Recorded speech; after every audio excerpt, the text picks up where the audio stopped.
welcome to the show tonight. Jeff here, and we got a full house. Mike Owen, Marie Dumont, and Seth Bridges. Marie, let me unmute you. Sorry, I did that on my own. There you go. How you guys doing tonight?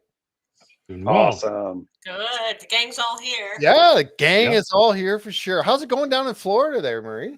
Good. We got a little cold front, but a little cold front. good. Okay, tell me. Go ahead. Tell me what a cold front let's is like. compare. yeah, it was like 50 this morning, about high 70s during the day. Oh, that's terrible. Sounds like Texas. Perfect for going out doing research this weekend. So Yeah, that's for looking sure. forward Yeah. to it. Yeah. Well, I woke up this morning. It was 28. So there you go in Pennsylvania. So No. yeah, The same here.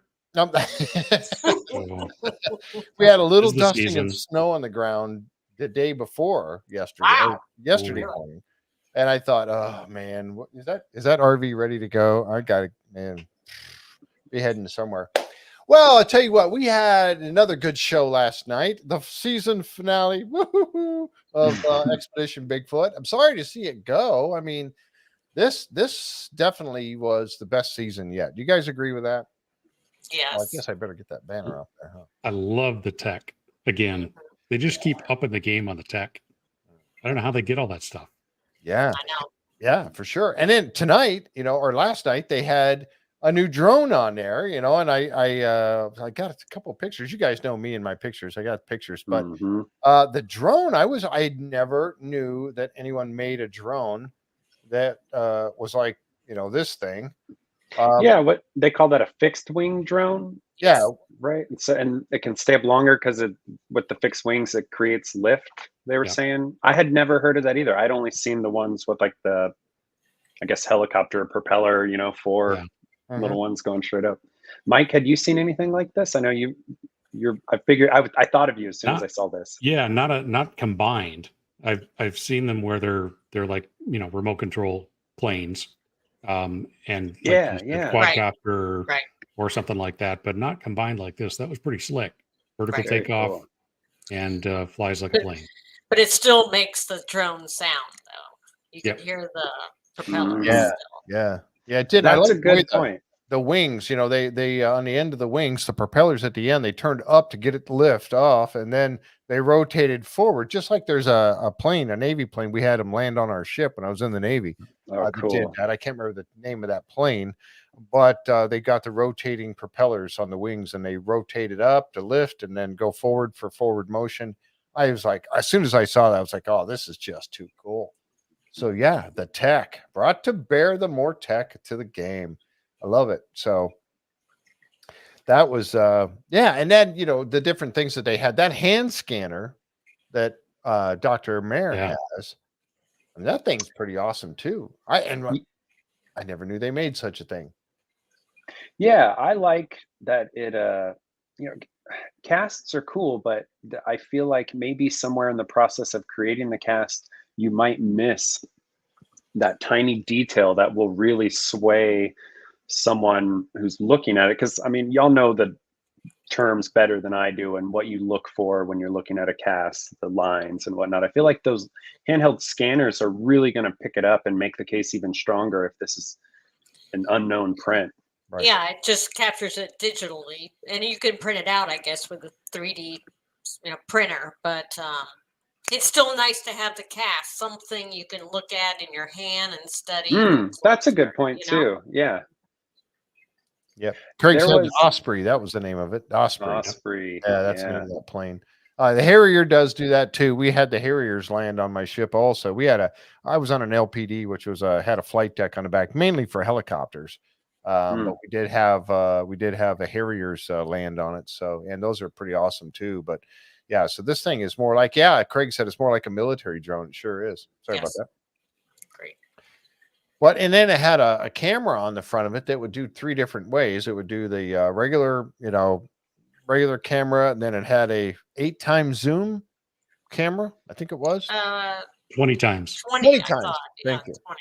And then it had the infrared, which thermal. Thermal. So, but that I've got some pictures of what it caught later on, and I'll bring those up. But man, and I got one shot of it here actually flying. along, going, there it is on the air with the, you can see the blades are still up, lift for the lift. It has the two, one in the front on the nose and one half, or partway down the forecastle or the fuselage, and then one on each tip of each wing. So really cool though. That thing is awesome. Yes. Yeah. Go ahead. So it flies in circles, and that's how they were saying it tracks. But looking at it right there, I've seen, he has a very awesome handheld thing that he controls it with. But have y'all seen the VR controlled RC planes? That would be so cool to be able to do with something like this and have it like, switching in between infrared and yeah. If you haven't looked up like RC planes being controlled by like the people with the VR headsets, it's really cool. It looks like they're sitting in a plane. Yeah. The view is what the drone sees. Right. Yeah. So it's like you're flying. That's I cool. imagine we're not far off from seeing something like that in one Oh, of these absolutely. shows. There you go. Yep. Like that. I love this. I love this VR stuff. It's so awesome. It's awesome and so weird. It is weird. It is very weird. I'll tell you what, it's a good workout too. Some of the stuff they have on this thing is pretty awesome. I mean, I got into playing Beat Saber, and it just whips the heck out of me playing that. You play that for like, next thing you know, an hour is passed, and then next morning I'm going, why are my arms so That's why, but I can imagine. I mean, the whole VR thing is getting pretty crazy, and who knows where it's going to go from now. That scanner. I see John K bringing up about the scanner. Is that scanner that they're using? I mean, I can't imagine that thing being that inexpensive. It's got to be not for that quality. Yeah. Do you know? Well, there we go with the bubbles again. Special effects. Yeah. You know anything about that? Well, I know that the new Apple phones have 3D scanners on them. Really? Yeah. That's the 15? Yeah, whatever it is. They have a scanner, so you can actually, if you find a footprint, you can use your phone and you can scan it. You really don't have to buy that device. Unless there's other benefits to getting it. It is kind of cumbersome to carry. She has it in her backpack and stuff. Yep. But the iPhones, the new ones, have 3D scanning capabilities. Yep. Well, there you go. Usually what you're paying for is the level of detail and how fast it can get it. The cheaper models, you have to spend a lot more time. And I don't know what the iPhone capability is. I just know the handheld scanners that I've seen, at least in industry. The cheaper ones, you've got to let it scan an object. If you're doing a 3D, like on a little Lazy Susan table, spinning it, you have to let it go for a long time to get enough information to be able to, replicate it in 3D in a computer. So I think that's probably the difference. But yeah, you definitely can get finer detail because the plaster still has some weight to it, and it's liquid, and it may be pushing some stuff differently than it was actually. So the scanner's a good alternative. I don't know that I've seen anything printed from the scanning. So Mireya, I kind of agree, having something to hold in your hand and look at and turn and look. I don't know if they can do that with the scan version. You would think they could at some point, but Probably. Mm-hmm. I don't know what it would look like. You can. Yeah, Craig, you get what you pay for, right? Even a team member Mike has used his iPhone has scan a print. Yeah, Nice. when we've been out in the field, so it works pretty well. It works okay, and I think just with practice you can get it to work better. Maybe you move the phone slower, or whatever. So anyway. Interesting. Yeah, I know. Well, she went out there and she got that, and that was the actual title of last night's episode was the Hand of Bigfoot, which I thought was really good. And of course, and we had that picture at the end of last week's show that had that scan of this handprint. And then they kind of colorized it so you could see it a little bit better. I thought you could see it pretty well with just the scan. they put the red on there so you can see it a little bit better. This picture, but you still didn't get a good perspective of just how big it was until last night's show. And then you see, Dr. Mayer's hand in comparison to the size of the handprint. Look at the difference there. I mean, That's that's huge. like, that's like me and my hand compared to my granddaughter's hand. I mean, seriously, her I hand wish is like, I wish they would have said how big it was. I mean, they said it's just like twice as big as her hand, but Yeah. they didn't measure it on TV. I'm sure they did off Mhm. camera. They probably measured. It would have been nice to know the dimensions. But yeah, especially the finger length. yeah, And that's crazy huge though. How common are handprints? not common. No. Hard, Are- very hard to find.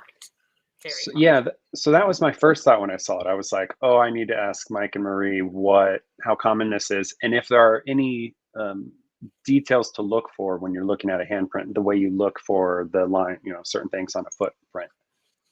Yeah, haven't found one yet. Yeah. But they're very, very difficult to find. Yeah. Very Yeah. difficult. You have to have the right conditions, like some really good mud, which is what they had. Mm-hmm.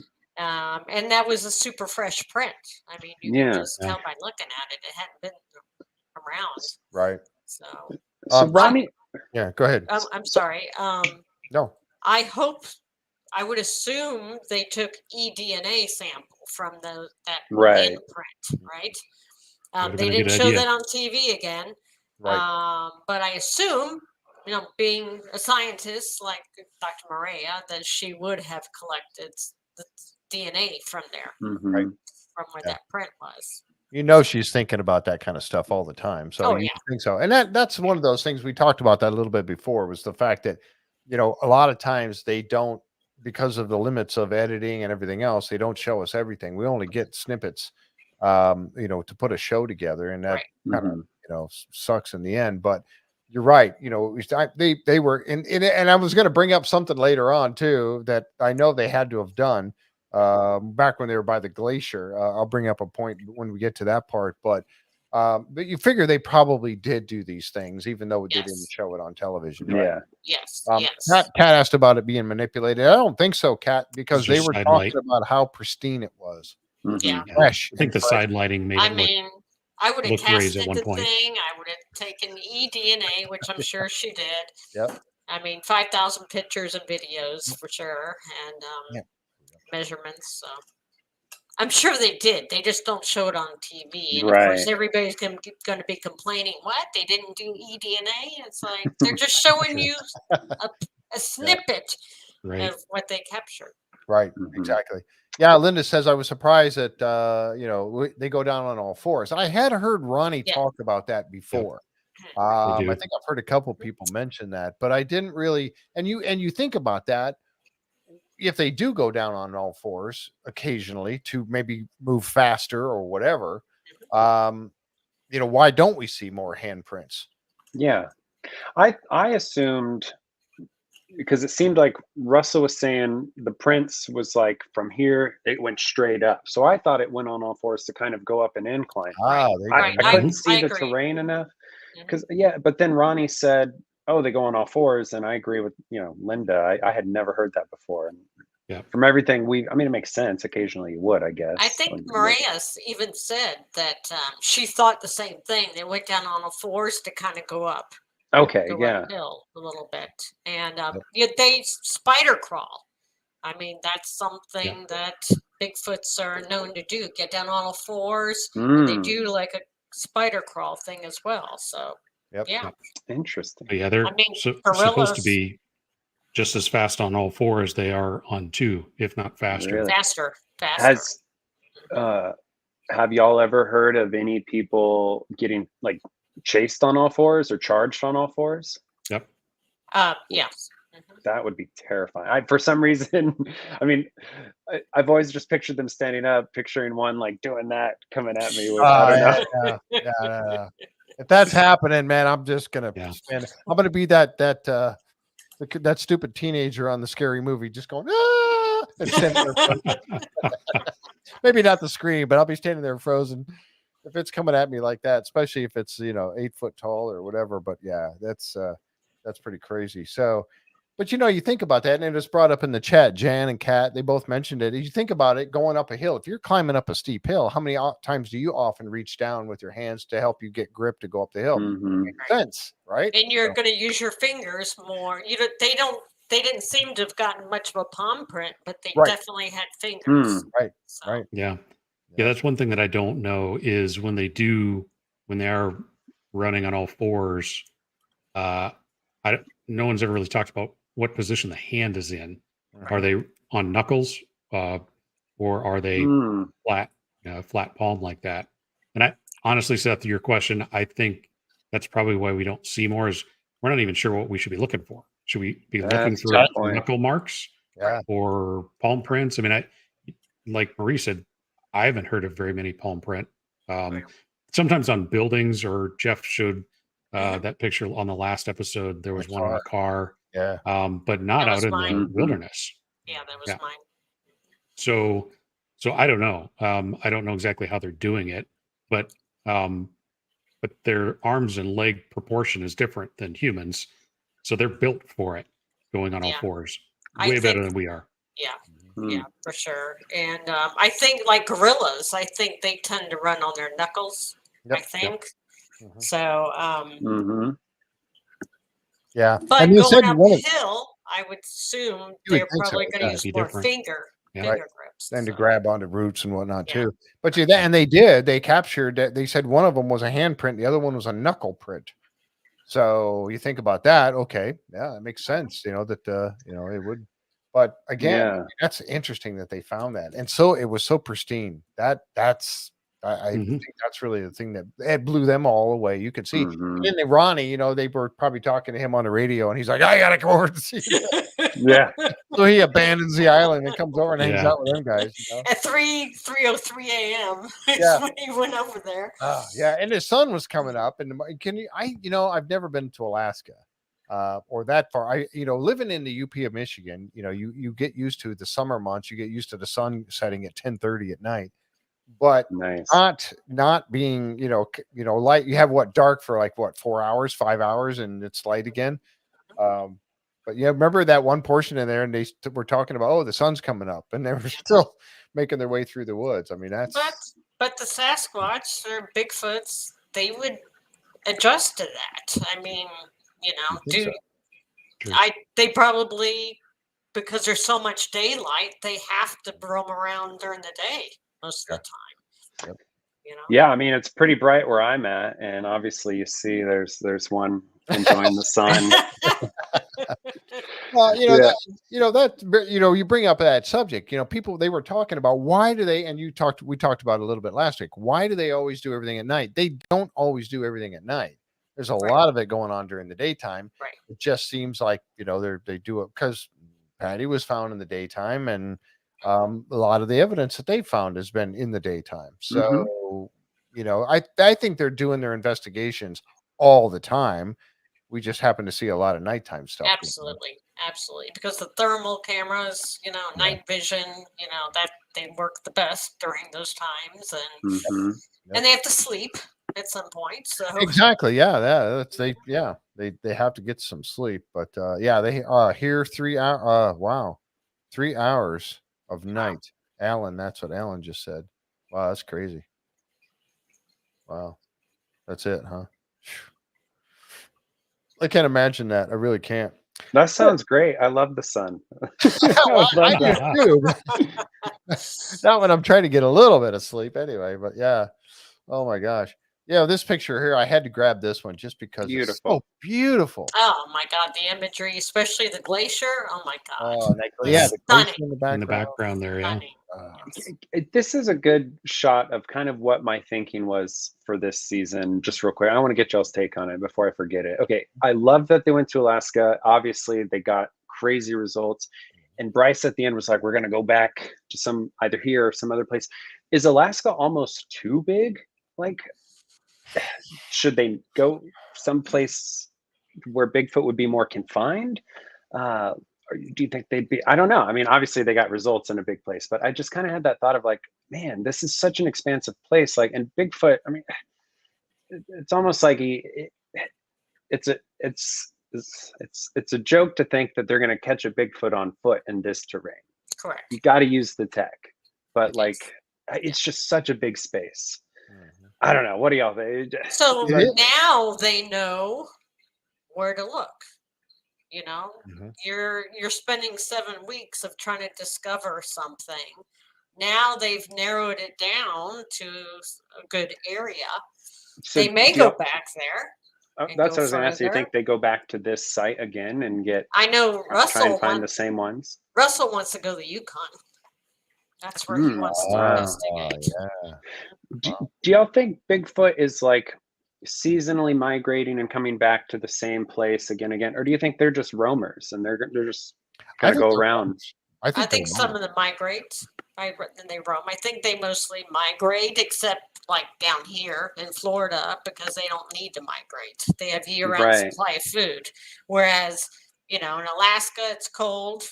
You know, they're going to go down and get the elk that are, you know, in the warmer, you know, lower levels that are. Yeah, and I've heard migration and I've heard nomadic, that they move with the resources. They consume resources in one area, they move on to the next. So yeah, I think they obviously can move around quite a bit just given their size. They probably have a pretty good sized territory, you would think. So what kind of herds are they following? Like caribou, or just because there's deer everywhere? Like right. Food. Elk. Could be caribou, could be anything. But like they like huckleberries, I think is what it is. I do too. So they're gonna go, just not around here. They're gonna go to those areas where those berries are. You know, so they know when things like that are. So we have the ability to, like, with high satellite imagery, to find these huckleberry patches, right? Like they just look them up and then go to those. I wonder if maybe somebody's already done this where they've overlaid huckleberry patches with Bigfoot sightings, and they're like the first three seasons. That's what they did. Seasons they used an algorithm to determine where where the sightings were, where the berries are, the peak time when they've been sighted, and that's what they've done. But this season in Alaska, they didn't do that. They didn't use the algorithm. They just went to the island. I forgot season 1, like when I first watched it, it started out where they really talked about the algorithm and why they were going to go to the sites they were going to. Thank you. I had forgotten about that. I think going to a new place like that, it's no different than if you fish. You fish in a new lake, you gotta learn the lake. Yes. So I don't think there's anything good or bad. I mean, there's probably pros and cons to each. The thing I was kind of wondering was, given it's such a different, and it's similar to like Montana, and you know that's where Russell's from, but you get into a new area, you gotta take into account different animals and different animal sounds. And how familiar are they with the Alaska animals, which can be much bigger, versus the ones in Northern California? To me, again, I go back to kind of a fishing analogy. I'd almost rather stay where I know what I'm up against. Because it's already hard enough, you know, to try and do research on this type of stuff. I'd like to do it in a place where I know the surroundings and the local plants and animals. I saw Tom had made a comment that I hadn't considered, Tom, where he said you know, bigger populations for that type of area. So just like they're running into more bears up there, maybe, you know, that sort of space increases your chance to run into Bigfoot. And Linda, I agree with what y'all just put up there about if these are interdimensional beings, which I lean heavily towards them being spiritual, whatever word, interdimensional, they're in some sort of realm, you know. I agree, it's hard to attribute these behaviors to where, like the handprint, you know, I almost sometimes wonder with something like that, did Bigfoot leave it knowingly? Like here you go, you know, before I take off this area, y'all have been tracking me. I've been playing around with you. I've been taking your trackers and running around, having fun with Russell. I'm going to leave you a little handprint. I had that thought. Did anybody else? Well, That- and did or it you do it to get question him it? off the island? Yeah, that too. Yeah. Because And you it did. worked. It worked. Yeah. I mean, Marie, do you ever feel like Bigfoot's kind of has a trickster, playful side sometimes? That's what Or I've is- heard. That's what I've heard. I've never had that kind of experience before, Mm. but I don't know if it would intentionally do anything. I think it's just doing its thing. Okay. He's moving, I'm not one that believes that they cover up their tracks or anything, because we find prints. Yeah, right. Yeah. I find prints a lot. Mm-hmm. And this past weekend, I found this collection of probably 8 footprints in mud that are like this deep. Wow. Wow. And I was right by the water, right by a river. And I'm like, okay, I don't know what this is, but my team and I were going to go back out this weekend and try and cast some of those and do some 3D imaging of them. Nice. So, Nice. Make sure you let us know about that. I want to Yeah. see them. but trickster, I don't know. I've not had, except I've had something thrown at us, so that could be considered trickster, right? Or get the hell out of here. Yeah. Yeah. So, I know when we were out and all those owls were going off and Yeah, stuff, that was right. crazy. I mean, we That had was a crazy. cacophony of birds going crazy on us when we were out there. yes, Besides the rattlesnake and everything else. Yeah. exactly. Good times, Jeff. When you, I when you remember go that. down there, Seth, make sure you take your snake boots. Yeah. Yeah. Yeah, Y'all, Seth, they you- forgot to tell you the part where almost everything down there either wants to kill you or kill you and eat you. Yeah, Absolutely. Yeah. I say that all the time. Everything's out to kill you in Florida. Yes, exactly. Yeah, Linda said, whoop, I clicked on the wrong one there. Hey, Alan, how you doing? Yeah. Linda said, yeah, I would love to see that, Marie. So yeah, share that with us. And by the way, for those of you who may not know already, Marie has a Facebook group page called Mid Florida Bigfoot Research Group. So you can find it there, Mid Florida Bigfoot Research Group. Yeah, so you can check that out there. And we go out every single weekend Yeah. and do investigations. So So yeah, so we were just talking about them going out and feeding and stuff like that, and the different things that they may eat, and that was one of the things that popped up on the show, and they could smell it before they got there. But then the guys came along, and I don't want to show too many pictures of this because, quite honestly, it was pretty gruesome. But they came upon a kill site. And they, of course, they smelled it, and then they walked up on it. They're like, "Oh my gosh, look at this!" And they came up on it, and and there's some of it. I was going to show a couple pictures of it, but it was pretty gruesome. But I mean, you think about this, and they did too, and they, obviously they probably researched this for quite a while. yes, But one of the things that I thought that I noted right away, I was like, and then they mentioned it finally, was where's the carcass? Mhm. There's a few bones and some, inside parts, but where's the carcass? Where's the where's head? the hide? Where's Yeah. the Where's Where's the the hide? hide? Where are all Where's the the bones? head? Yeah. And if that's it looked like it had been picked clean by other By something. birds or Yeah. something. Yeah. It was the weirdest kill site I've ever seen. Yeah. blood And that would everywhere? take incredible strength right there to break that thick of a Yep. bone in half. Yes, and that's why I grabbed this picture, because I thought the same exact thing. Yeah, it could be wolves dragging the rest of it back to the den. Yes, There were no tracks though, there were no right? tracks. Yeah, Not that drag they could marks. find. I feel like they, or or drag marks. Mhm. There was no blood trail leading off, and if they were dragging something like this, and with the amount of Yeah. blood that was on the ground there, and they were dragging this thing off, there's going to be a blood trail at least for a little ways. Right. And no guts either. Like, I mean, maybe Right. that was part of the smell, but The I don't gut know. trail. Some Yeah. guts were there. There were? Okay. But even Ronnie said that he thinks that some they guts. threw it over their shoulder and walked away with it. That seemed, at first when I said that, I was like, nah, come on. But then I thought, you know what? That's Maybe that's possible. Maybe that is what Absolutely. happened, because where is it?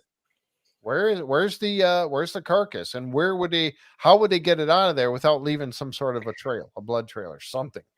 And how, because they got to that point because they saw something on the thermal, right? Like, did they ever say that area was where the figure they saw on the thermal was at? Yes, they Yes, did. that's where it was.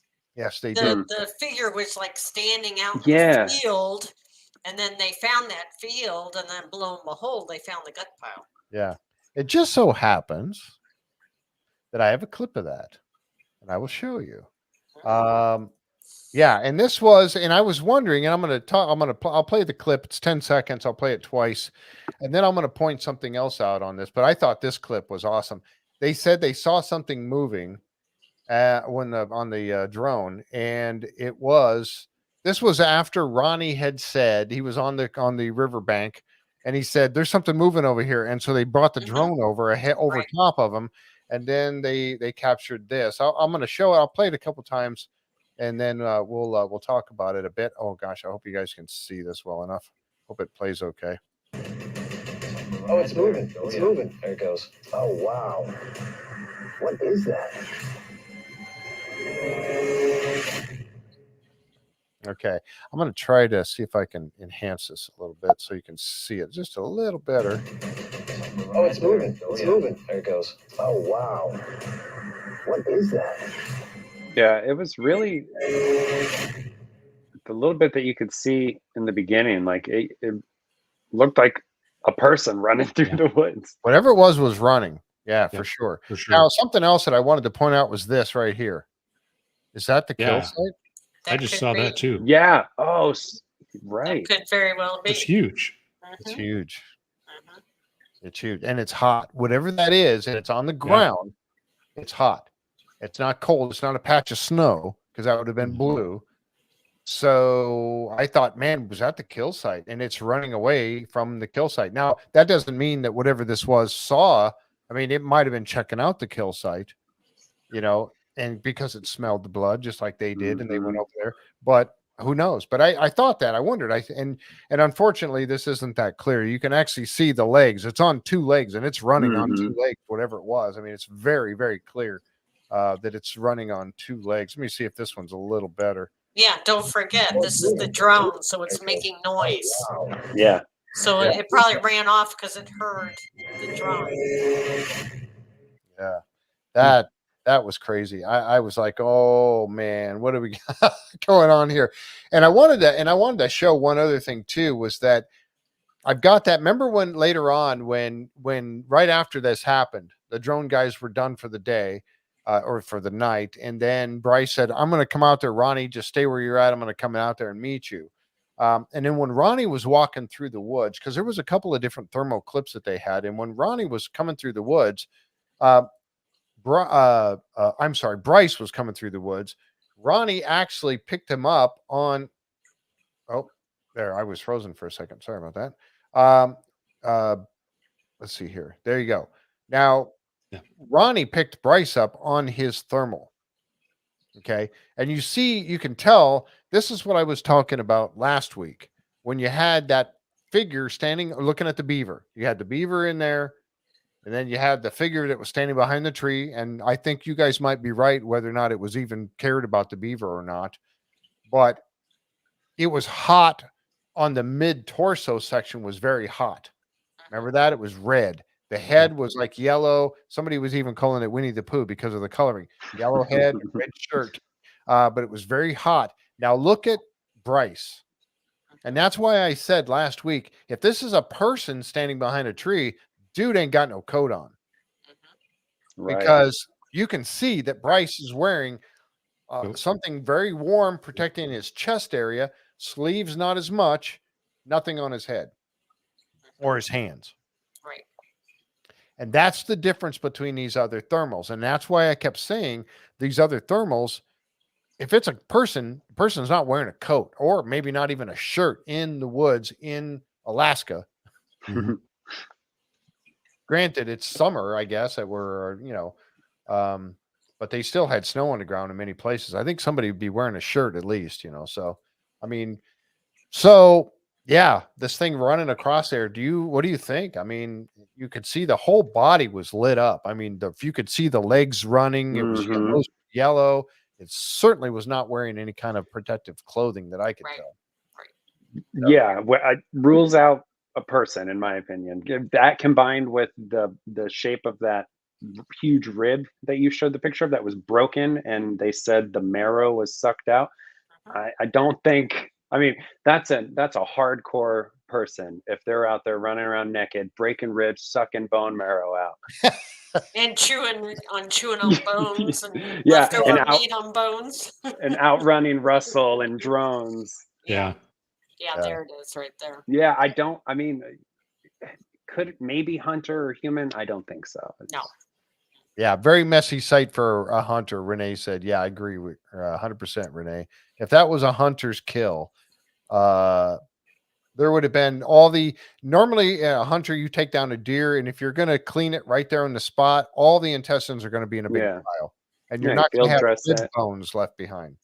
I wonder how fast that drone goes, because I kind of would have liked them to see them, and maybe they did chase after it with the drone, get closer to it. I wonder how fast the drone moves. Thanks, Pixie, for being here. I appreciate it. Thanks for stopping by. Yeah, Mike, you shared with us the website of that drone. Yeah. I think they say. Well, before I show that, because I'll make that one. I got this one over top of it, and I didn't want to lose this. Mike shared another picture with us, a website picture, and I have to show you folks this real quick if I can get this set up here. And then we'll go to that drone one real quick. Let's see. I gotta grab this real fast here. Why is it not going? Okay, present. There we go. This was and this is really cool because, and I want you guys to watch this. Now it looks like just your average little hillside. And this, we were talking about cloaking. If you guys want to help set this up a little bit, this is how animals can hide in their own environment, right? Yep. Yeah. From our discussion when we were talking about the difference between camouflage and cloaking, where cloaking is, completely obscured, maybe still there, but you can't see anything, versus camouflage.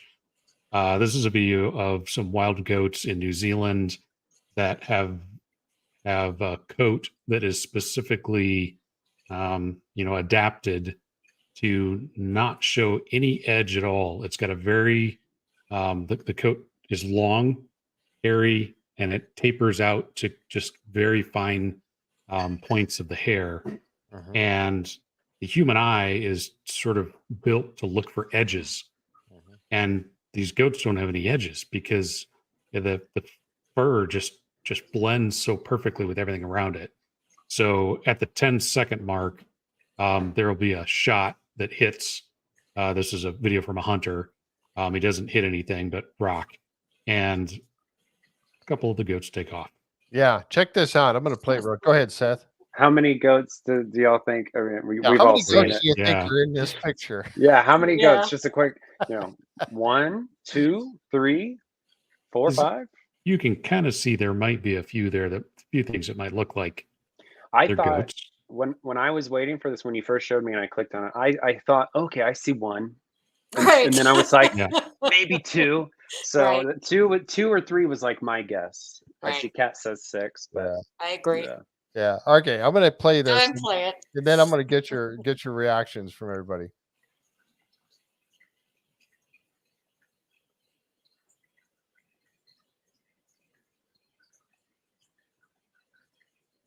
Right here. 30? They're all right there. So what? 30 or so? Something like that? Yeah. Yeah. You got nothing, and then boom! Look at that. There's at least 20 right in that picture. Now, is that crazy? That's I mean, Hidden in plain sight. oh, sorry about that. Get that off there. Oh, what's that now?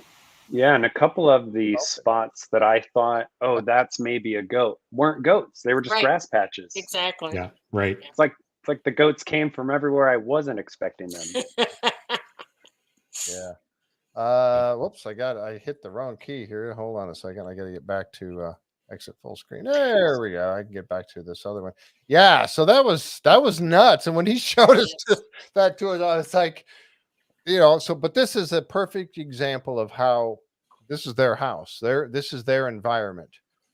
And they know how to hide in their environment. So we talk about Bigfoot all the time. And I'd love to say that he steps inside of some kind of a doorway and hides, when in fact he's in his own house. He knows how to hide from you. Hiding in plain sight. Yeah. Yep. Right. Especially if you're walking around with flashlights, which I know they need them. Russell and I had that conversation. Yes. And I said, there's been people that brought up, well, they're running around in the woods with a bright flashlight. Well, yes, they are, but they're trying not to get a stick in the eye, from a tree branch or anything else, walking around. I understand that. But the more you're walking around with a flashlight, I mean, we used to play, how many of us played hide and seek and somebody had to have a flashlight? You can hide so easily from somebody with a flashlight in the woods. So. Yep. So we have another one. This was the one of that drone. It's the website for that particular drone. So let me bring this one up real quick. This is, and it's, I don't know how to pronounce this. Is it, Autel? Autel? I guess it's Autel. Autel. Mm-hmm. They got a lot of them. This one's called the dragonfish. And you were saying it was used for fishing, I guess, or it's used by law enforcement to catch fishermen that are overfishing areas that they're not supposed to be overfishing. Is that, I mean, it's in here in their website on a couple of different spots. You can see it's a service that they provide to game and fish and law enforcement. Yeah, they'll do traffic too, they say on there. Yep. That's crazy. That thing is so awesome. Yeah, I never knew anything like that existed. I mean, it makes sense, but 108 kilometers. I'd still like to know how fast it goes. 108 kilometers. That is 67 miles per hour. Wow. That was fast, Mike. I had to do a calculator. I would have chased after that figure if I was operating it. Yeah. 158 minutes. That's what, 2.5 hours, roughly? Yeah, depending on how many cameras and all the stuff they got on it. That's with the load. Yeah. The longest flight time with load, 158 minutes. So 2.5 hours, roughly. 3 minutes assembly. And it goes 18.6 miles away. That's crazy, but that's awesome. I mean, that is phenomenal. It is. Yeah. Yeah. And, I mean, that I wish where was that thing they needed all the time? Yeah. Right. They need that thing with them all the time because it's, there was later on in the episode when they were actually in the woods, Mireya and Russell were tracking the one that left the prints.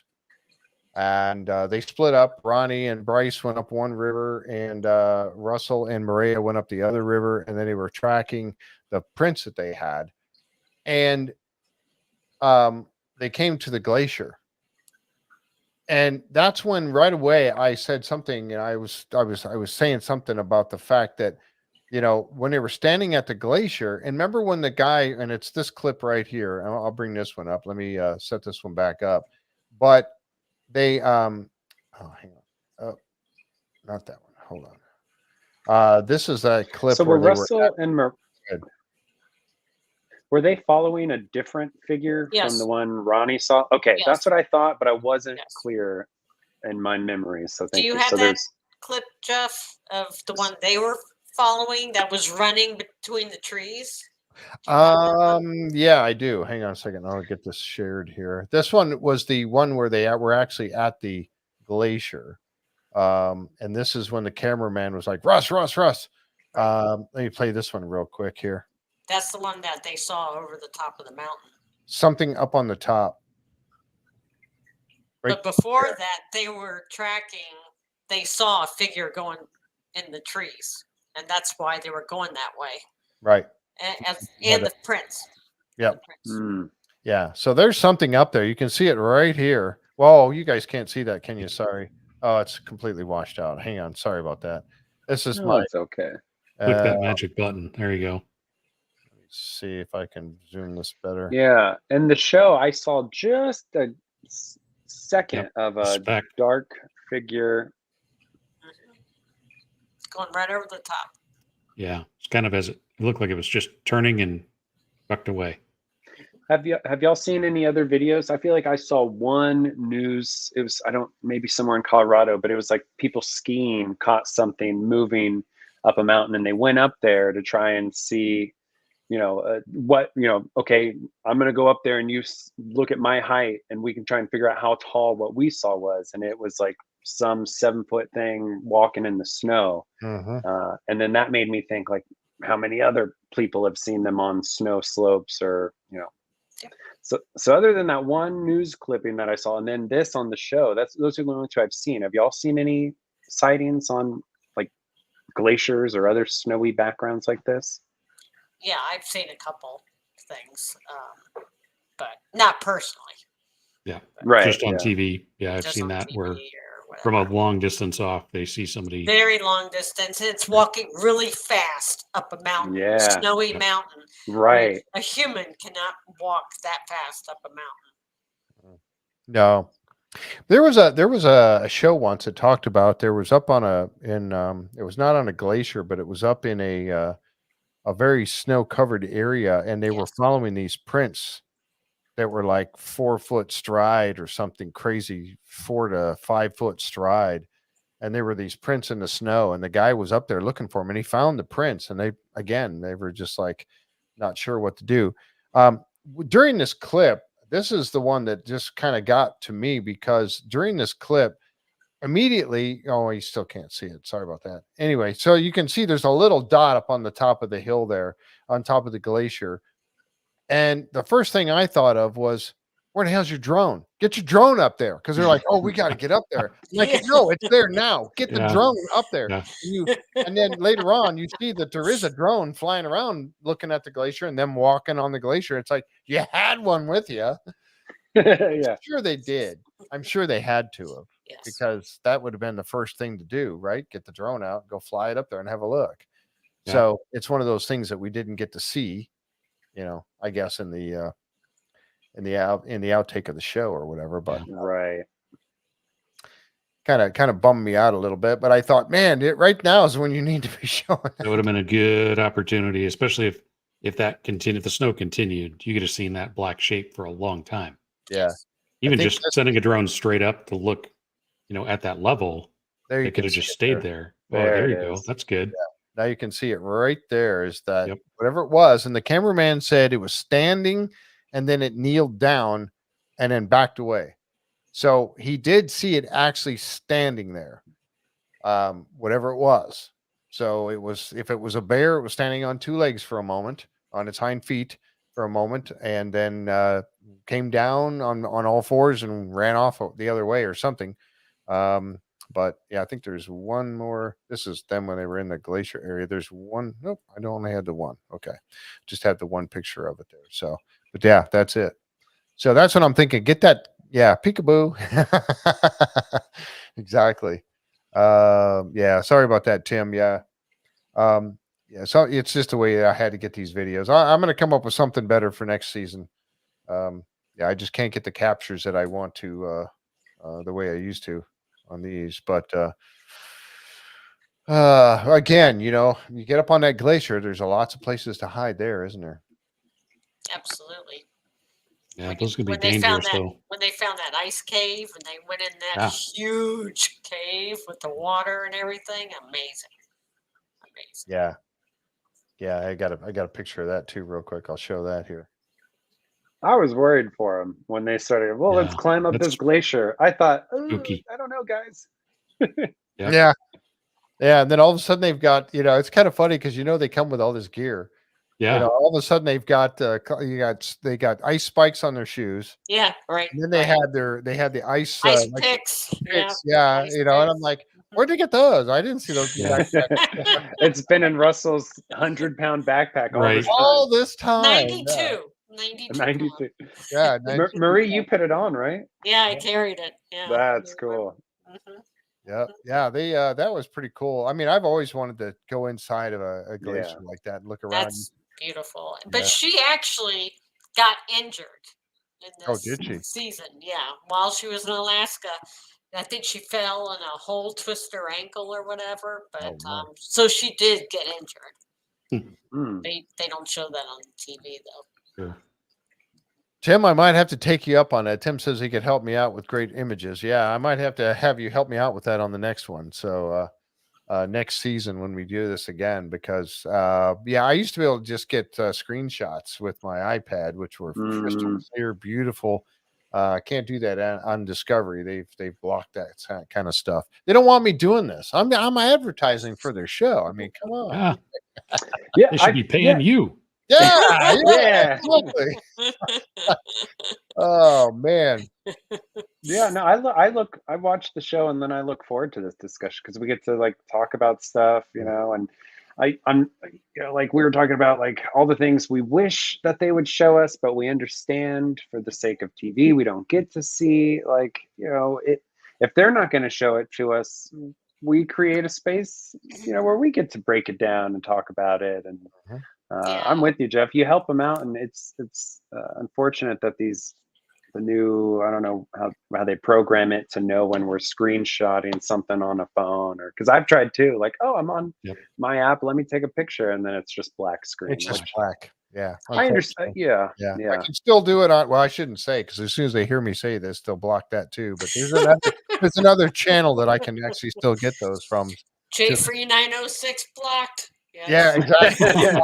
Right. Well, yeah. I mean, dang it. Fool again. And Curses, fool again. Yeah, I feel like you're respectful of the show, and we don't want to. Yeah. We're just trying to, help them out here. Here's that clip that, and we'll see if this one's not too washed out too. Sorry, again, it says I wish it wasn't, but here's that thermal image that this is the one. I don't know if this is the one that Mireya and Russ were chasing or not, but oops, let's see here. Hey, Ronnie, I'm picking Yeah. some. Oh my God, it's moving. This one is moving too. Ronnie, I got something moving about. No, that's the one that Ronnie was. That's Ronnie's. That's the one that Ronnie was looking at. And it was Russell and Mireya had their own. Yeah, they were following one too, and I think I might have a still of that one. It was just a still, but that's I don't know. They both, and somebody brought up, I think, was this you brought this up last week, Seth, talking about getting somebody leading the rest of them away from, and we talked about it earlier, getting them off the island over to the main. And it sure seems like this might be the case for that. Like they were leading them away because they never did catch up to it, and then and then they're out of the area, and then they wrapped up their season. I don't know if they went back over there or not, but it seemed to work. But you think about that, that's an exact, other animals do that same thing. Mm-hmm. Yeah, I don't know where I saw it, somewhere online, but of course it was wolves will follow mountain lions because they know the mountain lions will get, make a kill. And I saw that they were showing that this mountain lion was just making kills, not eating it, and just leaving it there for the wolves to be like, here, get off my back. And then, trying to avoid. So I feel like if other predators exhibit that kind of behavior of when they know they're being followed, and they'll do a kill site maybe, or maybe that kill site was a distraction from Bigfoot, and that same sort of behavior that the mountain lions and the wolves. So at least that's what I was wondering when, in that sort of vein of, are they being led away or distracted or toyed with? Yep, definitely. And go back to that bone for a minute. We talked about that piece of bone that was broken. Had any of you ever heard of that before, about the marrow, eating the marrow out of a bone? No, I've never heard of that. I had never. And they said it was missing from the spine. Now, I don't know if, how you would get it out. You suck it out of the bone or something. I don't know. But I mean, like that. You have to break the bone and then you suck it out. So, like getting the meat of a crab leg. I guess, right? The meat out, I guess. I don't know. A little tougher to I crack, never heard that before. Yeah, and he had some historical information about how early man used to do Mhm. that. So I'm like, what? Mhm. I've never heard of that before. Yeah, but- and it supposedly there was a theory that it supposedly helped to grow brain. the brain. Yeah, I thought aliens did that by Yeah, true. injecting their DNA. But that was pretty interesting. That was a nice Sounds little, good. yeah, sounds good. Anyway, so but there was also that claw mark on the tree. What did you guys make of that? Hmm. I mean, Yeah, I yeah, don't know. It could still be there. I mean, because if you look at the image, do you have the image, Jeff? Yeah, yeah. Pull up It's the image. kind of blurry. It's not as nice as I was hoping. You see one really distinct one, but there's others on the side. Yeah, right here. There's another one right here. There's 3 of them at least. And then there's another one on this side over here. A Mhm. short one here, a Right. short one here, Correct. right there, and then this Correct. long one in the middle. I think it's more Right. like a raptor paw or claw, Thunderbird. Could have been a blaze. I mean, somebody could have done it with a hatchet or a Yeah. knife. Yeah. I mean, it's not out When of it the was realm of young, possibility. it It could was have up been- there a ways. Yeah, it Right, could be yeah. an injury on a young tree, and then when it grew. But it just depends on how fresh that looked. And Yeah. we Yeah. couldn't really tell how fresh it was. But eh, Yeah, there's don't a look at it from when it was, you can see it It's a up ways here. up. Yeah, Yeah, I said it was 100%. about 8 feet high. They said it was about 8 feet off the ground. Yeah. Hmm. Yep. Don't know. I don't know. I didn't know. My first thought was like, oh, why couldn't that be a bear? Sure. Yeah. They climb trees. And a right? big bear Yes. can definitely reach that high yes, with a paw, yes. with a front paw, for sure. Yeah. Not a problem reaching up that high.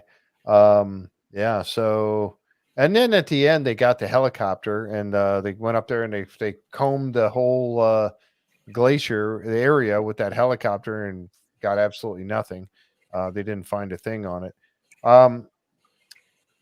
What was before we go on to like the whole season together? I kind of wanted to talk about the whole season here real quick, but before we get there was a clip. Remember when they had the sound detection devices that they put out? This was a couple weeks ago. Right. Ronnie and Mireya put these sound detection devices out, and they set them on trees and all around, and they were activated by movement and by sound. And they picked up that little clip. Now, it was so hard to hear on the show. Matter of fact, on the show, I didn't hear it at all. I couldn't hear it. I just static. Right. And it took me to actually put on my headphones and sit and listen to it here before I don't have anything that I can play for you guys because unfortunately it was just too weak. But Right. it did sound, the guy that they talked to, and I think his name was Ronald Cosper. Ronald Cosper said Bryce sent him the sound. And here's his picture real quick. And he sent him that clip, and he said that he heard what he thought was 2 different animals. Oh my gosh. 2 different animals. I found that obviously.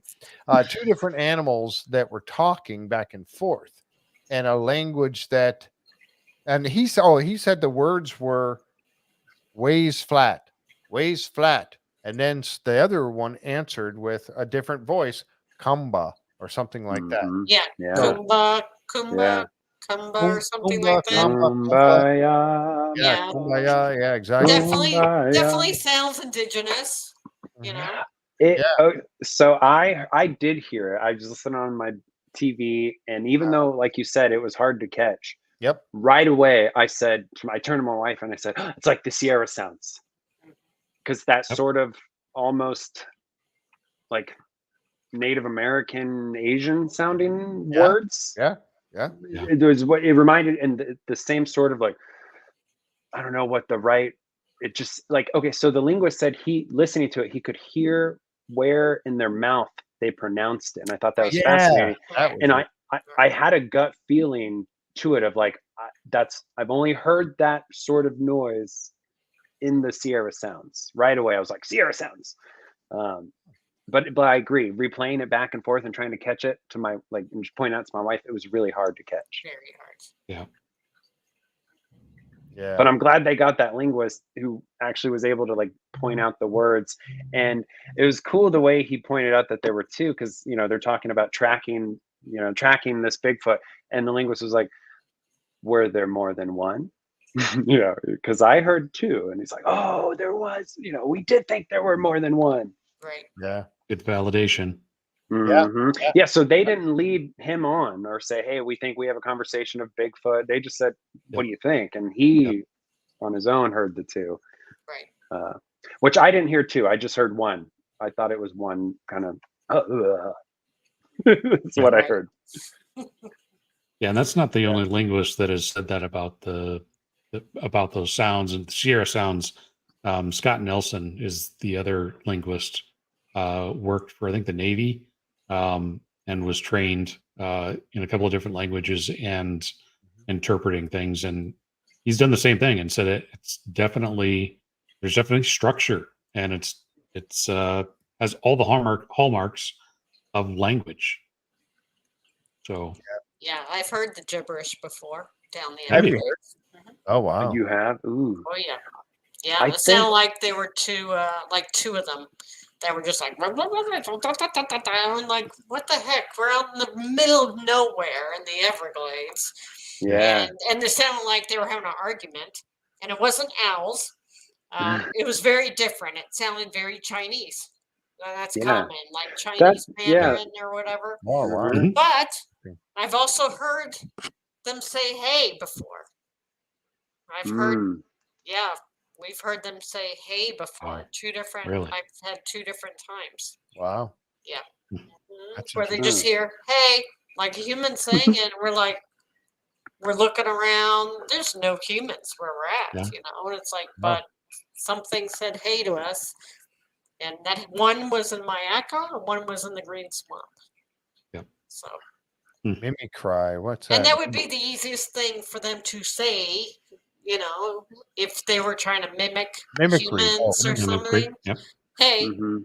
that's hi, hey, that's the easiest way to do it. Yeah. Mm. Yeah, Ron Moorhead in the Sierra Sounds from the Sierra Mountains. But Yeah. Ron Moorhead is the guy that did the recordings. Mhm. Yes. I had a recording of one of them. I don't know. So I don't know if this was it right here. I played it earlier, but let me see if this is one of them. Yeah, definitely. That's the Ohio owl. Okay. That's it. That's an owl. That heard. Ohio howl. Oh, Oh, okay. Ohio Owl. owl. That's a That may terrifying not be the owl. exact Ohio owl, but that's it's right. an air raid siren, kind of is what it sounds like. Wow. And that was isn't that Matt Moneymaker actually did that? The, Yeah, I've heard the that in, original Ohio howl. And Yeah. it sounds like an air raid siren. yeah, Yeah, and that's what I heard in the Ocala National Forest too. I've heard Wow. that before. Yeah, that'd be crazy if I heard Crazy, something yeah. like that. What? That was that's what got me hooked. What? I I heard guess it that. would. Yeah, that's for sure. I guess it would get you hooked on that. Yeah. That's Yeah. very interesting. Camping. So Marie, that was like you weren't into Bigfooting when you heard that for the first time? I was just starting to, and then went on a camping trip with a bunch of people in the Ocala National Forest, coldest night of the year. And 1:30 in the morning, heard this incredible classic Ohio kind of sound, howl, long, lengthy. It was like, oh my God, Whoa. this is crazy. That's what got me hooked right there. Was that hearing the vocalization? That could do it for sure. Yeah, if yeah. you heard, especially Oh, you know, if you heard that out, anywhere you hear it like that, it's gonna. If you get that little chill up your spine, you're thinking, okay, that was definitely not a sound, because we all can. You can almost hear in there that when I listen to that, and I've listened to that particular clips many times, it just doesn't seem like a person to me. The more I listen to it, the more I don't get the feeling that it's a person. It's longer, it's going to take a lot of breath to keep that up, and especially at that pitch and everything else. But I don't know, maybe. Yeah, and the thing that I think differentiates it the most is the one that's the hardest to replicate, and that's the amplitude, is just sheer volume. The decibel level is, that's what everybody's like, there's no way a human can do that. We don't have enough lung capacity. Oh yeah, no, One, to try and go that long, you might be able to go that long, but not at that volume. So Exactly. you need to do a louder volume and it's shorter, or lower volume and longer. Right. Humans don't have the capacity to do To that. do both. No. Yeah, right. No. And the one I heard was very long, very loud. Maybe a half mile away, probably. It was incredible. It was Do you have absolutely a feeling of like what it was, or like is it like a communication? Is it just like a howl at the moon? It was just Rah! one. I don't Just know. one, so no Just once. answer. Just once. Don't know. Weird. Just Don't know. speculation. Yeah, I've heard people say communication or warning, or who knows. Or maybe Call- reaching out calling to a any other mate. one, right? Yeah, To see if they get or just a howl. Yeah, they try to get a response. Yeah, exactly. But we only Hmm. heard one.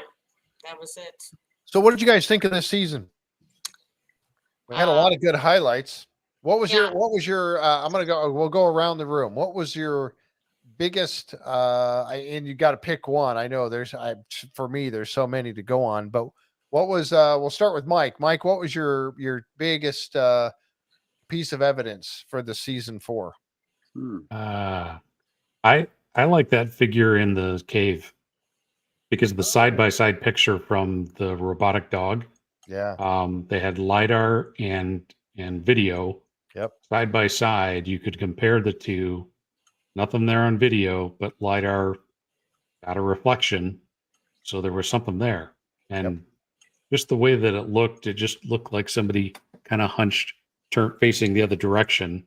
But you could see that left arm because it was facing away, and it was just kind of hunched over, kind of like it was hoping they just went away and didn't notice it, kind of thing. That and probably that robotic dog was probably the best tech too. The drones are all cool, but man, that robotic dog is something else. Yeah, for sure. Mhm. Marie, what do you think? What was your big takeaway for the year? My favorite was the handprint. Yeah. And I especially like the thumb. Yes. Mm. Short, Yes. the very short thumb Yep. on it, and the size of it, which coincides with gorillas. Gorillas have very short, like thumb that kind of like sticks off to the side, Mm. and that looked very much. It was very similar, right there. See the thumb? Yep. And even on this picture, you can kind of see where the thumb kind of curled, like right here. Yeah. Yeah, Hmm. like it was doing this number. Yeah. Man, It was if like we this. Now, a person's going to have their hand more like that. I Right. would if I put my hand down on a Yeah. print. The print would be like this, Right. not like this. Not like that. Correct. And you can see it curl right here. well, if you're grabbing into the ground, your thumb goes in like that, Yeah, maybe. right? Yeah. Don't know. I don't know. I don't know if it would look like that, but I wish y'all were talking earlier about like, man, I wish we could know the measurements. Yes.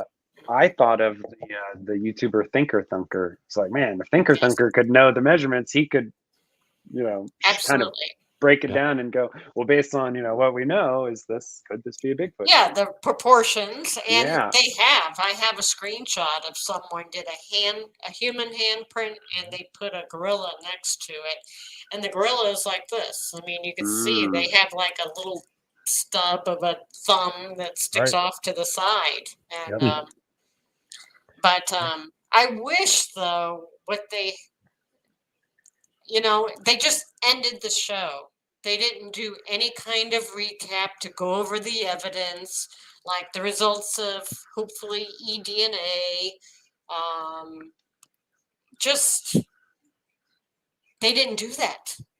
Yeah. I guess Discovery just does things differently. I'm hoping at some point there's going to be a special show Yeah. that talks about the reveal, I bet the you there will evidence be. that they got, but Yeah. it just ended, and it's like, okay, so are we ever going to find out things like eDNA, the size of the hand, the size of the footprint? No, they just ended. So I'm As fresh as that hoping- handprint was, eDNA, that would have been fantastic. Oh, yeah. absolutely. Yeah. Absolutely. Imagine the DNA on the bone. That All right. if it really sucked the marrow out of the Yeah. bone, there's going to be DNA all over the place. Yeah. So- And you they know that they had to have kept those bones. Maria asked I them. think they if, said yeah, they did. Yeah, that's right. Yeah. Yes. Yeah. But are they gonna have a show to talk about that at some point? I think they will. I think don't I do. know. I Unless hope it's gonna so. be the first show of season 5. Well, here's what we're gonna do. Let's get a hold of them, and we'll have them come on this show, and we'll Yeah. have them break it all down right here on the Shade Free 906 podcast. How's that? Right. There you go. I'm like Yeah. the idea a lot better. Yeah. Open source. Let's open source the data. Hey, and the get season's some, over with. It's a free for all, right? That's right. You can Yeah. talk about it all now. Come on, let's go. All right, Seth, you're up. What do you think? Oh, I'm kind of torn. I always love the human element of Bigfoot. I'm fascinated by people's stories. So I think again, my favorite part of the season is just the openness. At least it seemed like it. The openness of people in Alaska and this part of Alaska to say, "Oh yeah, Bigfoot." It's kind of like when we were talking to the Navajo Rangers, and they're like UFOs. Yeah, we get them all the time. Like the common is just so commonplace and everyday to a lot of these people, and so that fascinated me. And I love that. I like to get more stories out. Kustika, the shapeshifter, man, just weirdness. So I kind of like the unexplainable weirdness. My most like the upside down trees, still fascinated by that. I don't think the landslide explanation, I'm not sold on that. Right. But my most excited moment, for some reason, I had like such a happy emotional response to the voices at the very end. The fact that they were able to, that they caught 2 Bigfoots, obviously totally unaware that they were being recorded. Yeah, this was after they were gone. Yeah. So I think that's what made me really happy. Getting to picture that we caught evidence of them when they're not being pursued, when they're not, aware of our listening ear. So that excited me, getting to hear just that little, which is why Discovery Channel, I wish they would give us just a little bit longer to digest these sounds that they hear.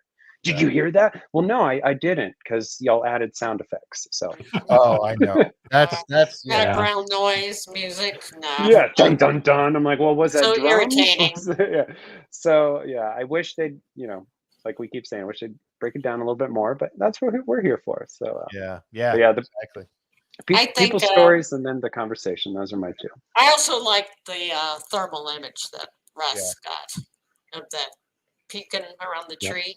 and the beaver. Yeah, that's a good one. That was really good too. I think for me, the big one I was going to say initially, it was the shadow at the river, on the wall of the river. That shadow that walked by, that was definitely something that was in between them and the wall of the cliff wall on the other side of the water. And it showed its shadow on the wall when they flashed their flashlights over there.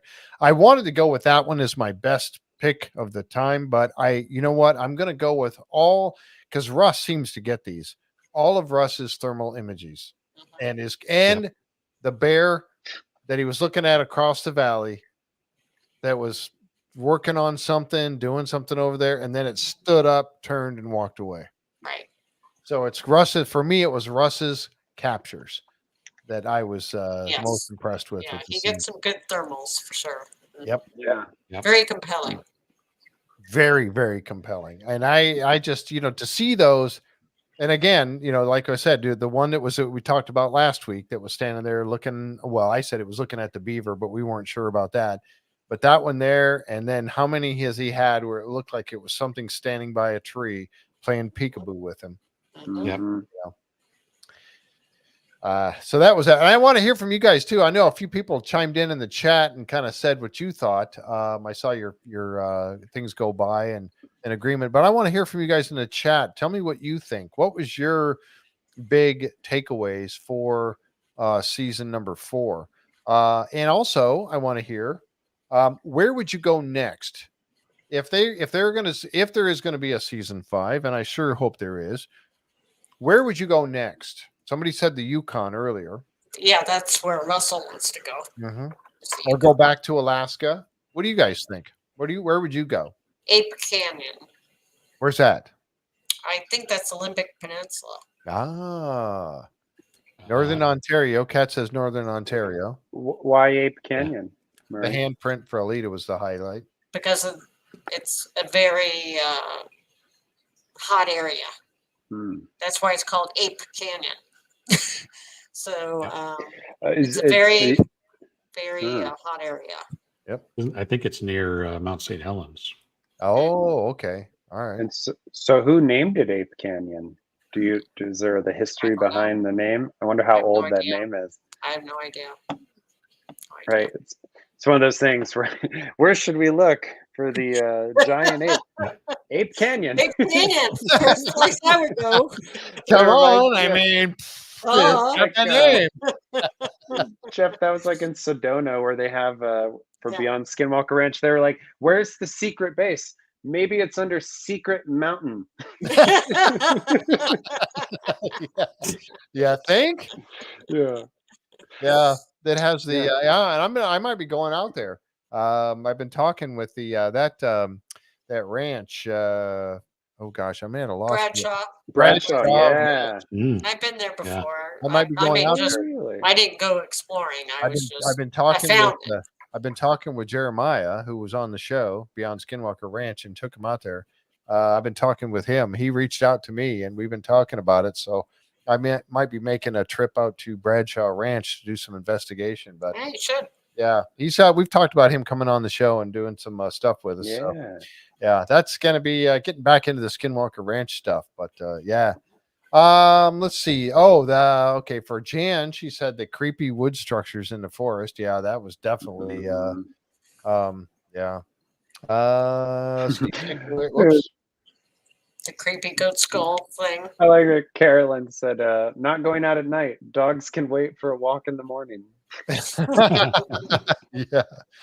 Let's see. Yeah, John said go have to go to Tibet and look for Yeti. That would be an interesting one That would be interesting. for them I to would go really, to another country. Yeah. yeah. Tibet. And I'd love to hear them talk to the people in the area. Yeah. Yeah. Creepy structures. I think I would go in terms of, I don't mean to interrupt the chat. No, go ahead. Go ahead. Russell in the chat. Yeah, that was weird, Kevin. In terms of where I would go next, I would go somewhere where there's new development getting into areas that have maybe Bigfoot sightings in the past on top of Bigfoot sightings now with these people moving in. Because I've always I'm kind of fascinated with those potential areas like where loggers and these new developers hear stories of like Bigfoot almost like fighting back against them. So I'd kind of want them to go to where humans are encroaching upon areas that we might think are traditionally like Bigfoot grounds. Yep. Good idea. So I don't know where that would be, but I want that. Cat like the inverted trees. Yeah, those are weird. Yeah. So there was a lot of good things about season 4. I thought they did a very good job. I love the fact that they brought all this cool tech on board. Yep. I haven't heard back from Russell. I've reached out to Russell and to Zach both because I talked to them at Phenomenon, and both of them said they would love to come back on the show. I don't know. Maybe I wouldn't think that they're filming right now, but No. you know, and by the way, folks, for any of you who may have seen it and didn't get the actual details on it, somebody posted this thing saying that season 5 was going to be starting here and later in November of 2023, and Russell came on himself and said it's absolute BS.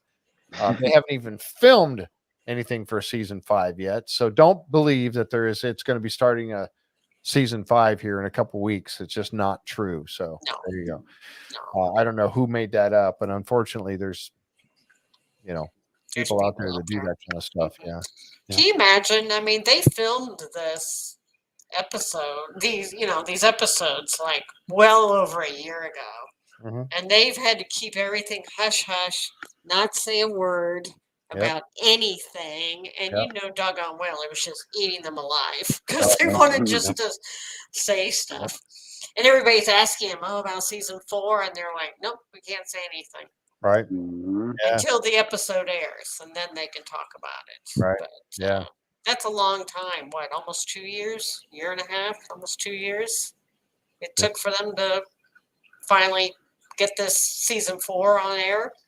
So Yeah. Christina said, PA, I guess they got, I don't know, the Poconos. I don't know if much has been seen up there, but and we had that picture of the map of North America, Mike. I think you had shared that with me at one point that shows the sightings of Bigfoot all around North America. And it's amazing to see that it happens all over the place. And that's where we talked about that whole, do they migrate? Do they move from one area to another?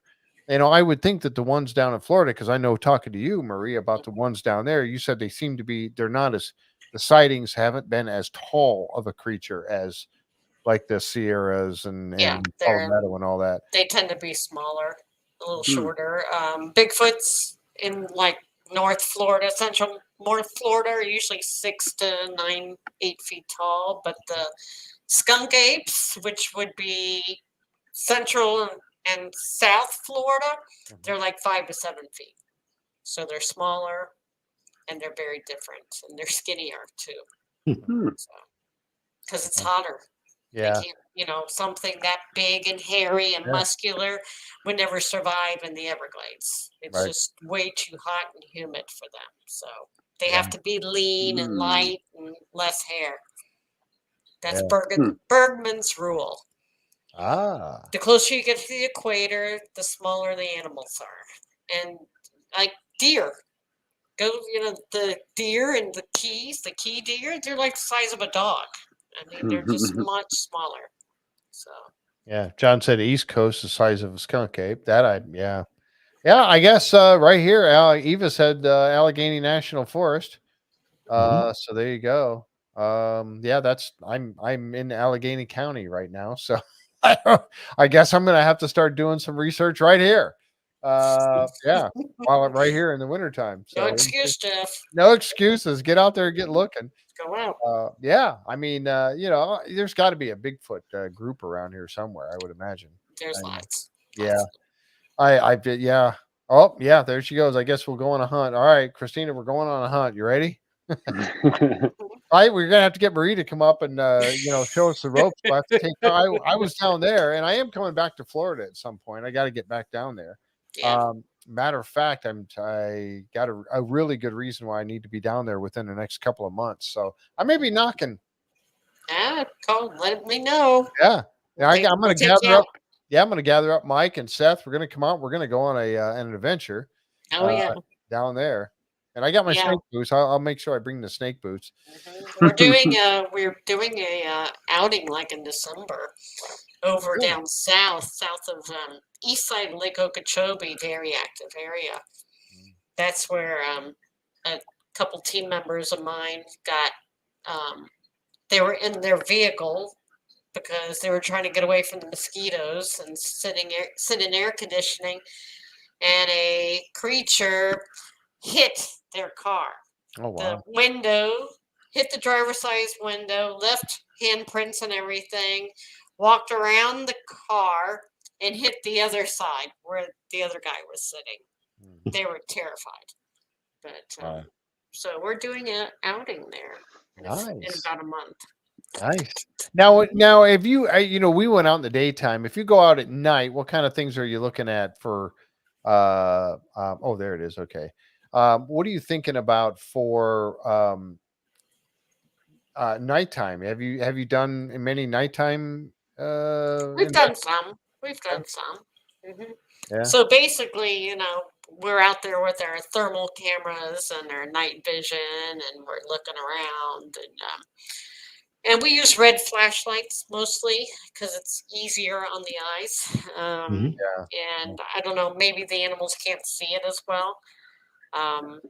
But I prefer daytime because I'm always looking. I'm looking for physical evidence. I'm looking for prints and structures and stuff like that. So I prefer daytime, but I have done nighttime. I've seen huge orbs.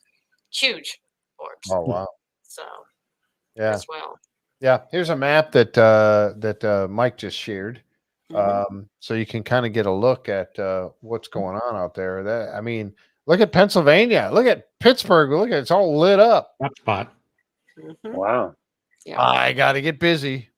I got to get busy. I can't believe that's that bad. And your neck of the woods down there, Tampa and that area, pretty busy.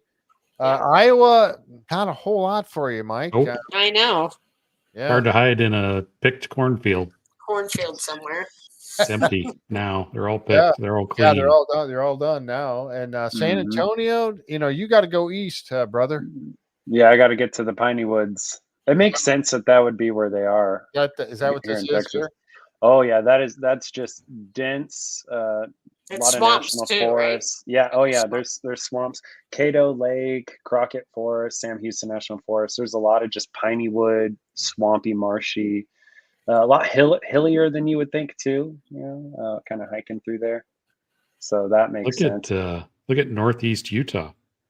There's a ranch in northern Utah. Wow. Yeah, look at that right there. Mhm.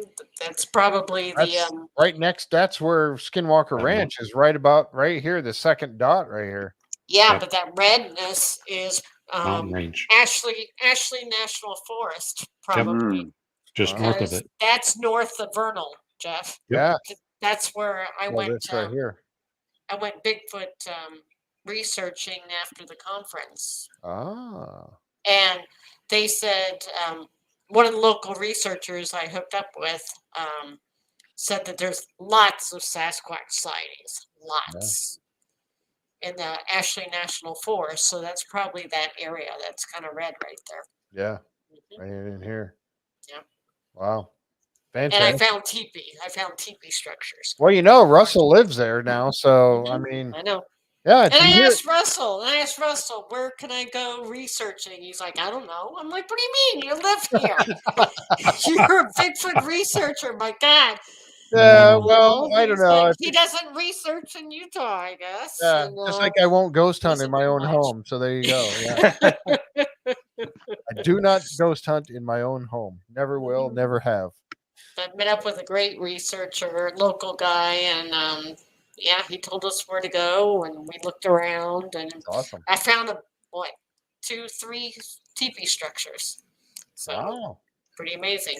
I tell you what, yeah, I've still got a lot of video to put together from my time out there, and we went down to the Moab area, went down to the Arches. Yeah. We went to Moonshiner Arch. I finally found it this year. Last year I couldn't find it. This year I found it. What a beautiful place! Oh my gosh! I mean, this. Did you go to Bryce Canyon? I went to 9 Mile Canyon. There's Oh, not, yeah, 9 you Mile. got to is go good. to Bryce Canyon. I don't think I That's went to the that one. best one of them all. Yeah, Outstanding, yeah. Are skinwalkers confused for Bigfoot sightings? I think some have. probably. I think Jonathan Dover was talking about that. Yep. So, all right. Well, you know what? Another good season. I think it was the best one. I was very happy with what they did. And it's funny because I had somebody in on the YouTube chat. I get all kinds of stuff in there, but somebody was again going on there. Oh, it's all fake. They just stage everything. I'm like, no, they don't. I'm afraid they do not, because I've responded to that by saying I've talked to them. They are not, especially Dr. Mireya Mayer Absolutely. and Russell. They are not going to put their reputations No. and their credibility on the line for staging something. Mhm. Not going to do it. Not going to do it. I feel that 100% after speaking with them in person and then hearing their presentations. No, they're not going to do that. Yeah, they're So not. I don't care. People can say that all they want, but I will I'll deny it. Yes.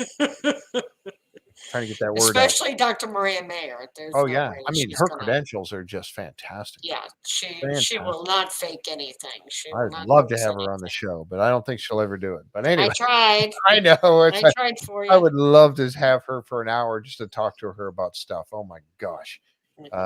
Yeah. But anyway, all right. So we're gonna keep working on Russell. I don't know what they're up to right now. He might be off with Zach someplace, but we're gonna see if we can't get Russell and Zach on the show. Now that, and we know that Zach was not with Russell when they were in Alaska. Zach was Right. not there. He had family issues that were up, and so he did not go, and that's why he had Ryan with Russell. that and out there with him. So, but he can still talk about all the other stuff that they've done together. Zach can, and all of Zach's Bigfoot jokes. I love his Bigfoot jokes. You guys, do you follow him on Facebook and that? Yeah, He's extremely funny. he's fantastic. I He needs to be in haven't front of the seen camera. any. Yeah. Oh, you Oh my haven't? gosh. Oh my No. God. Oh man. What you Yeah, have to watch, he did a hotel review, which Okay. was the funniest thing ever. He was staying in a skanky hotel and he was going around and he's saw that. like, he's, showing everything about his room and doing a hotel review. Oh my God, hilarious. Yeah. I'm gonna look that up. Hilarious. He's a funny guy. He really is. Oh my God. Very talented. Yeah, he is. You're right. He does need to be in front of the camera for sure. All right. That's it. We're going to wrap it up, folks. I'll tell you what, this has been a lot of fun. We're going to keep working on this stuff, and Marie's going to get us some more, some stuff that we can hopefully, I would love to, you guys, what you guys need to do is go out on a Bigfoot, investigation on a weekend, and either I don't know, do you get good cell signal out there? Not really. Maybe Mike's area, but most of the areas, no. Okay. Well, record it and then let me, get some stuff together and let's have you on the show and show us what your team does. I would love to have, and then Mike and oh my gosh. Chris and Ruby. Chris. Yes. I'd like to have all of them on the show at some point. Yeah, absolutely. Now, We can show you a bunch of pictures. And Yeah, exactly. absolutely. Put something Of together. our most compelling things, especially in Mike's area, which is where we would take you, Seth. And Cool. Yeah, let's do it. Get something together and let's go. 'Cause I don't want to give up on Bigfoot. I don't want to wait all the way until a year and a half. another year and Yeah. a half later for season 5 to come. So we're going to keep at Exactly. this. So let's keep some information rolling. Folks, thank you Absolutely. for being here with us tonight. We've had a great time covering Expedition Bigfoot. We will keep you posted. Follow, if you don't mind. We do have John and I, we have a Facebook group page. It is called Beyond Our World. You can check it out. There is a link for it below. You can check it out there. We'll try to keep some stuff up there and there about future things for this podcast, talking about Bigfoot or any other type cryptid that might be out there. And also Marie has her Facebook group page, which is the Mid-Florida Bigfoot Research Group. Right? Yes. So check that one out as well. And so you guys can follow what they're doing, Ruby, Chris, Mike, and Marie, and see what they're doing out on their neck of the woods down in Florida. So thank you, Seth and Mike and Marie. Appreciate you guys very much. And folks, we'll catch you next time right here on the J Free 906 podcast. Everyone have a great night. Good night. Bye.